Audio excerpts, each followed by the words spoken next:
Olá, hoje nós vamos tratar de um tema altamente importante para o universo corporativo. Eu me refiro às lideranças. O que é que faz com que muitos líderes sejam emocionalmente inteligentes? Bem, primeiro é uma conquista gradativa e diária, né? Faz parte de toda uma trajetória de vida pessoal, né? Uma trajetória de vida pessoal que inclui o desenvolvimento das emoções e o desenvolvimento da carreira. Então, nós estamos nos referindo aqui àquelas lideranças que começaram lá embaixo, né, assumindo uma posição de gestão dentro das empresas, operacionalizando tarefas, depois fazendo o planejamento, fazendo a coordenação de atividades, até o momento em que foi necessário ampliar a sua mentalidade, ou seja, começar a enxergar, né, o processo da liderança como algo muito mais complexo do que organizar a operação do dia a dia. Então, os líderes emocionalmente inteligentes, eles possuem um diferencial. Que diferencial que é esse? Por meio da sua história, né, das suas histórias, né, passadas, puderam fazer um aprendizado relevante, tirar, vamos dizer, lições preciosas da vida. Então, um ponto muito importante que tem a ver com os pilares, né, que sustentam a inteligência emocional, o princípio número 1, né, buscar o autoconhecimento. Mas, por qual razão? Algumas pessoas ficam muito assustadas com a ideia de se conhecerem, se depararem com um vazio existencial, de não saberem lidar com certas emoções. Então, elas procuram deixar esta coisa, né, esta tarefa humana de lado e passam a vida fazendo coisas, às vezes, para poder preencher esse buraco existencial. Quando nós procuramos preenchê-lo, conhecendo a nós mesmos, conhecendo melhor os nossos talentos, as nossas capacidades, as nossas fragilidades, os nossos pontos de vulnerabilidade, trata-se de ter um novo entendimento. Não é eu sou isto ou eu sou aquilo. Eu sou isto e eu sou aquilo. Isso faz toda uma diferença para a leitura da liderança atual. Poder identificar aquilo que o líder realmente faz bem, sua capacidade de entrega, os valores que catalisam ele para o crescimento dele e do próprio grupo, e, ao mesmo tempo, seus pontos de fragilidade. Então, autoconhecimento serve para quê? Para que a gente possa desenvolver o potencial de autoconsciência. A autoconsciência nos dá um nível de liberdade interior incrível, porque nela é possível discernir o que eu quero, do que eu não quero, o que é possível, o que nesse momento é inviável, qual é o propósito, ter um porquê e ter um para quê. Tudo isso vai ficando mais claro a partir desse primeiro passo.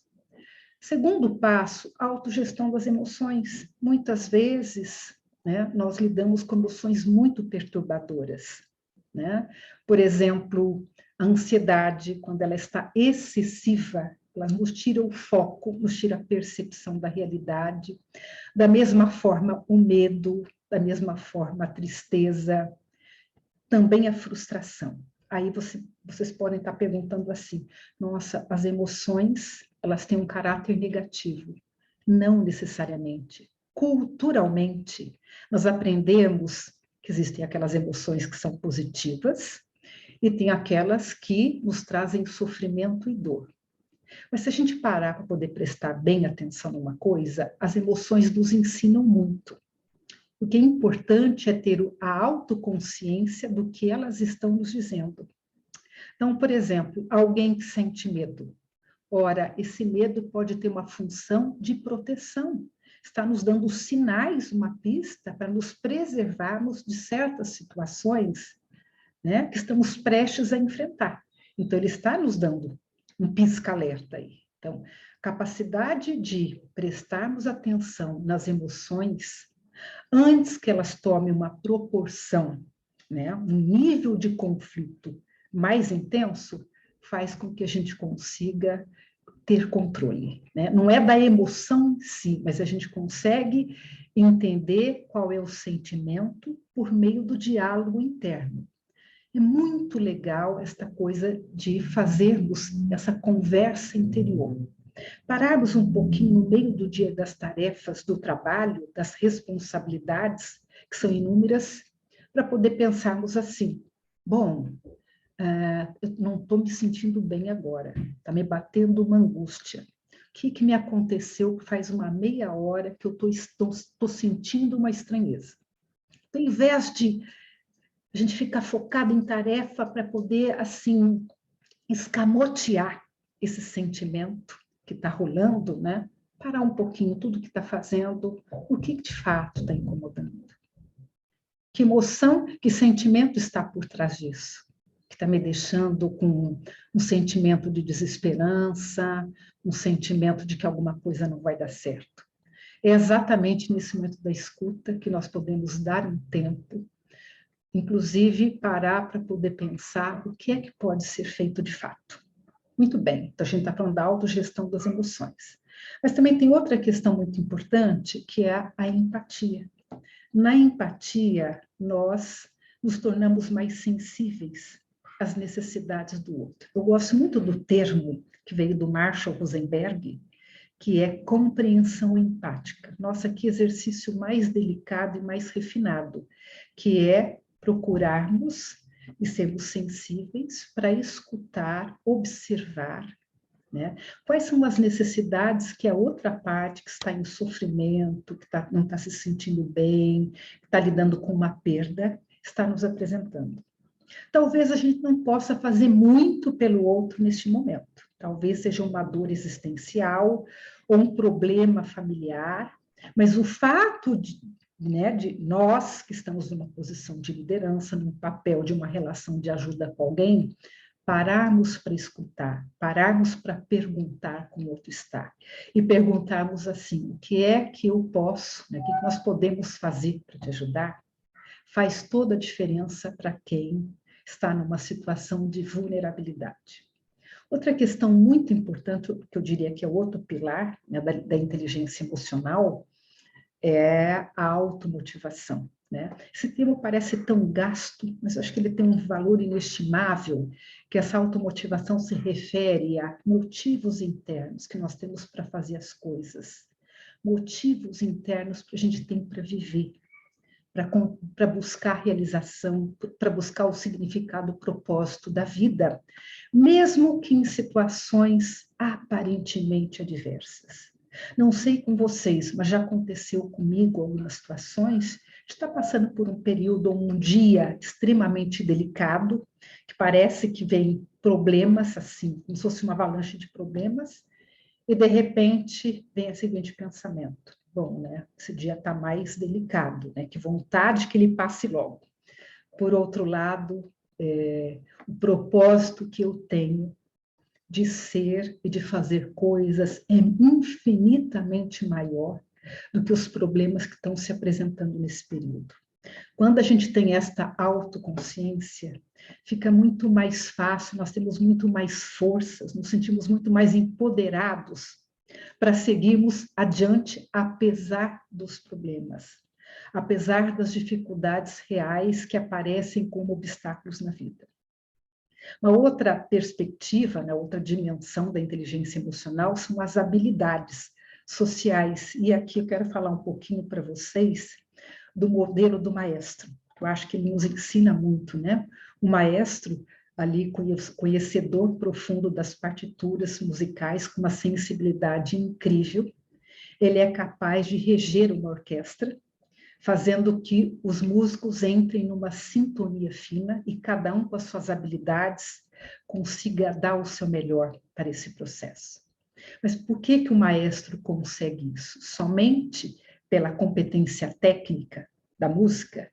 Muito mais do que isso. Ele precisa desse repertório de habilidades comportamentais e de conectar o seu coração com o coração de cada músico. Eu diria mais uma coisa que eu acho espetacular, né? Aquele bom líder, que nós chamamos hoje de líder ressonante, é aquele que tem atitudes que ele mobiliza o coração, os sonhos e bons pensamentos e sentimentos dos colaboradores. Aí vocês devem estar se perguntando assim, mas nossa, no dia a dia é uma pauleira, tanta coisa para fazer, como é que o líder vai dar conta de mobilizar bons pensamentos, boas ideias? Ora, né? Se a gente pegar a metáfora do maestro, o maestro também deve enfrentar uma série de dificuldades nos bastidores. Né? Quando tem o espetáculo, as pessoas já estão preparadas o suficiente para dar um resultado com uma sincronia muito legal. Mas o maestro vai esculpindo esta relação diária de compromisso, de confiança, de respeito, certamente ensinando, orientando, valorizando, qualificando cada pessoa. Vamos imaginar que se tem ali um músico, né, que naquele dia, naquela semana, não está tendo um bom desempenho, né? Naturalmente que o maestro vai perceber isto, vai perceber essa dissonância, né, na forma dele se apresentar, né, e vai chamá-lo para uma conversa, né? E essa conversa não é uma conversa da cobrança, né? Não é uma conversa da bronca, mas é uma conversa de apoio, é uma conversa que gera estímulos. Então, a gente pode dizer, com toda a tranquilidade do mundo, que o líder emocionalmente inteligente, ele age com o coração, ele age com a razão, ele age com a intuição, ele se conecta porque ele está preocupado em gerar emoções positivas nas pessoas. Mas ele sabe que os desafios do cotidiano do trabalho são enormes.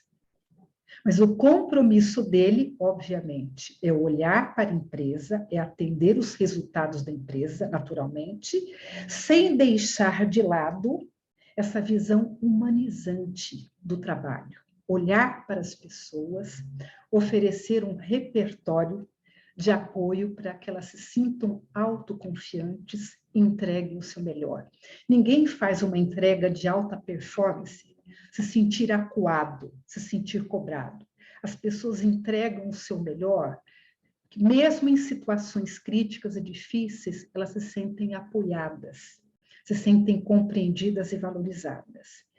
Então, ou seja, os líderes emocionalmente inteligentes, eles são ressonantes, né? Usando aquela metáfora, né? Quando você joga uma pedra no lago, essa pedra ela ressoa, né, de uma forma harmoniosa e vibrante.